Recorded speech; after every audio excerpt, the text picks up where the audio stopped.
নমস্কাৰ, মই আপোনালোকক জাতিলাওৰ এটা বেমাৰৰ বিষয়ে ক'ম। সাধাৰণতে প্ৰত্যেক মানুহৰে এই ছিজনত জাতিলাওৰ কলিবিলাক পচি যায় আৰু কিয় পচি যায় সেইটোৰ বিষয়ে মই ক'ম আপোনালোকক। এবাৰ মই ইয়াৰ লক্ষণসমূহ দেখুৱাইছোঁ। এই চাওক, এই কলিবোৰ ৰঙা হৈ পচি যায় নেকি? চাওক, ইয়াতে কিমান কলি লাগিছে চাওক। এই চাওক, এই গোটেইবিলাক কলা দাগ পৰি পৰি পৰি পৰি পচি গৈ আছে। চাওক, এইবিলাক চাওক, মই আপোনালোকক দেখুৱাই আছোঁ।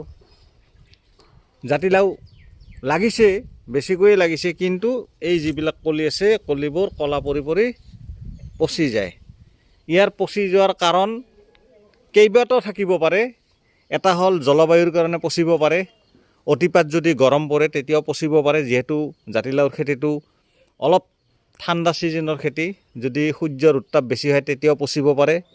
আৰু নাইবা মাখি বৰলে যদি ইয়াত বিন্ধায়, যাক নেকি কয় ৰেড ফ্লাইও যদি ইয়াত বিন্ধায় তেতিয়াহ'লে পচি যাব পাৰে। কিন্তু ইয়াৰ লক্ষণসমূহ ৰেড ফ্লাই বিন্ধোৱাৰ কাৰণে নহয়, এইটো আচলতে গৰমৰ কাৰণে পচি গৈছে। কি দিব আপোনালোকে ইয়াত ফাংগিচাইড দিব লগা হ'লে টেবুকনাজল থকা কেমিকেলটো আপোনালোকে দিব। টেবুকনাজল আছে বায়াৰ ক্ৰপ চায়েন্সৰ, নেটিভত টেবুকনাজল আছে। গতিকে আপোনালোকে 1 গ্ৰাম 1 লিটাৰ পানীত মিহলাই সেই অনুপাতে আপোনালোকে হিচাপ কৰি, যদি 10 লিটাৰ পানী লাগে 10 গ্ৰাম টেবুকনাজল কেমিকেল থকা ঔষধটো মিহলাই আপোনালোকে স্প্ৰে কৰি দিব, এটা ভাল ৰিজাল্ট পাব। গতিকে টেবুকনাজল দিলে এই বেমাৰটো আপোনালোকৰ লাহে লাহে নাইকিয়া হৈ যাব। টেবুকনাজল থাকে বায়াৰ ক্ৰপ চায়েন্সৰ নেটিভত। এই চাওক, মই দেখুৱাইছোঁ কেনেকৈ পচি গৈ আছে। বন্ধুসকল, মোৰ ভিডিঅ'টো যদি ভাল লাগে আপোনালোকে লাইক কৰিব, বেছিকৈ শ্বেয়াৰ কৰিব।